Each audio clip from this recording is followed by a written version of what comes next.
మన వైపు పంచాయతీ ఎన్నికలు వస్తున్నాయి. పంచాయతీ ఎన్నికలు అంటే మీకు అందరికీ తెలుసు.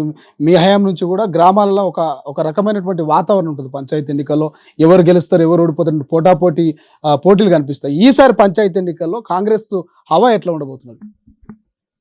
పంచాయతీ ఎన్నికలు అనేటువంటి జనరల్ ఎన్నికకు గిట్రాయి కాదు. దాన్ని ఎవ్వరు కూడా పట్టించుకోరు. ఎందుకంటే టికెట్ల మీద గెలిచేటి కావు అవి. అవి జనరల్గా సర్పంచులు పాపం వాళ్ళ ఊళ్ళల్లో వాళ్ళకు నిధులు రావాలన్నా ఏదైనా జరగాలన్నా అధికార పార్టీ ఉండాలి. కాబట్టి ఈవెన్ ప్రతిపక్షంగా గెలిచినోడు ఎమ్మెల్యేలే ఉండలేరు, సర్పంచులు ఉండరా? సర్పంచులు ఉండరు కదా. ఇప్పుడు మీరు చూడండి, ఎవడు అధికారం ఉంటే అలాగైపోతారు సర్పంచులు. కాబట్టి వాళ్ళు పోయినసారి వాళ్ళు ఊళ్ళల్లో చేసిన అప్పులు అంటే గ్రామ పంచాయతీ సర్పంచులు బిల్స్ ఎన్నో రావాలి పాపం వాళ్ళకి. కాబట్టి పాతకాలంలోనన్నా సర్పంచ్ కావాలని ఉత్సాహం ఉండే, కానీ ఇప్పుడు ఎవడు ముందుకు వచ్చేటట్టే లేరు. ఎందుకంటే బిల్లులు గవర్నమెంట్ చేయమంటుంది, చేసిన తర్వాత బిల్లులు వేస్తలేరు. వాళ్ళ పాపం వాళ్ళ జీవితం ఎంత సార్? అటువంటి వాళ్ళు చాలా ఇబ్బందిగా ఉన్నారు ఊళ్ళల్లో. అది అట్లాంటి పరిస్థితి వచ్చింది.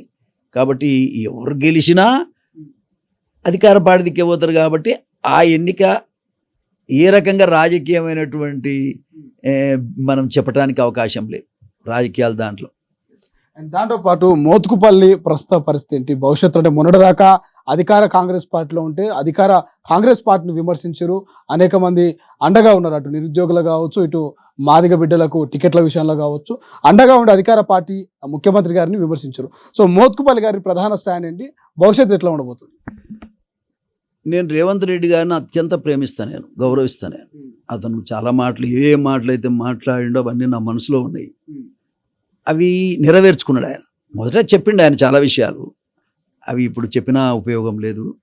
అవన్నీ నా హృదయంలో ఉన్నాయి కాబట్టి అమ్మ అనుకున్న పని చేసిండు అనేది ఒక తృప్తి ఉంది. అందుకే నేను మొట్టమొదట నా తమ్ముడు ఈసారి సీఎం అవుతాడని చెప్పింది నేను ఒక్కనే. సోనియా గాంధీ రాజ్యం రావాలి, కాంగ్రెస్కే ఓట్లు వేయాలి, మాదిగలు కానీ పేద వర్గాలంతా వేయాలని నేను స్లోగన్ ఇచ్చిందే. నేను బాహటంగా ఇవ్వటమే పేద వర్గాన్ని ఒకవైపు మళ్ళించగలిగిన శక్తిగాల్లోని నేను ఇచ్చిన స్టేట్మెంట్ వల్ల, నేను ఇచ్చిన సపోర్ట్ వల్ల కాంగ్రెస్ పార్టీ కూడా బలపడింది, ఇవాళ అధికారంలో ఉంది. మాదిగలు ఓట్లు వేస్తేనే ఉంది, బీసీలు ఓట్లు వేస్తేనే ఉంది కదా. కాబట్టి వాళ్ళ మరి ఏ పరిస్థితులలో కూడా కాంగ్రెస్ పార్టీ బలపడాలనేది నా కోరిక. నేను పార్టీలో ఉండి నేను పార్టీకి వ్యతిరేకంగా మాట్లాడలే. రేవంత్ రెడ్డి గారిని రాజకీయంగా పెంచాలంటే అతని విధానం మారాలనేది నా కోరిక. రాజకీయ పరిపక్వత కొంత లోపం ఉన్నది.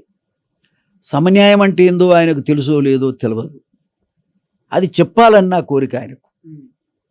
ఈ పరిస్థితులలో మాదిగ జాతి మొత్తాన్ని పక్కకు నెట్టినట్టుగా కనపడ్డది కదా. అప్పుడు నేను ఇది న్యాయం కాదు, తప్పకుండా మాదిగలకు సీటు ఇవ్వాలని కొట్లాడాను. ఒక సీటు కూడా 80 లక్షల మంది ఉంటే ఒక సీటు రాలేదా? మీ కళ్ళకు నీళ్ళు రావా? నువ్వే చెప్పండి. సమాజంలో మా జాతి ఉన్నట్టా లేనట్టా అనే దశలకు మేము ఉన్నాం. కాబట్టి నేను మరి 70 సంవత్సరాలు వచ్చిన నేను న్యాయం మాట్లాడే మోత్కుపల్లి నరసింహులు గారు నోరెట్లా మూసుకుంటాడు? అది జరిగే పని కాదు. అది నేను నిన్న కూడా చెప్పాను, నాకు పదవి అక్కర్లేదు కానీ నా జాతికి అయితే పని చేయాలి, మా వాళ్ళు కూడా పైకి రావాలి అనేది నా అభిప్రాయం. కాబట్టి ఇప్పుడు ఆయన చేస్తానంటుండు కాబట్టి ఆశ పుట్టింది. మా జాతి కొంత మేలవుతుందేమోనని ఆశ కొద్దీ నేను 100% సపోర్ట్ కోసం నేనున్నా. అయితే ఆయన ఆర్డినెన్స్ ఇష్యూ చేయాలి. ఇది వెంటనే అమల్లోకి వస్తే మాత్రం 100% మా జాతి మొత్తం హర్షిస్తుంది, ఆయనకు సపోర్ట్ చేస్తుంది. అసలైన తొలి వెలుగు. ఫాలో వాట్సాప్ @తొలి వెలుగు official.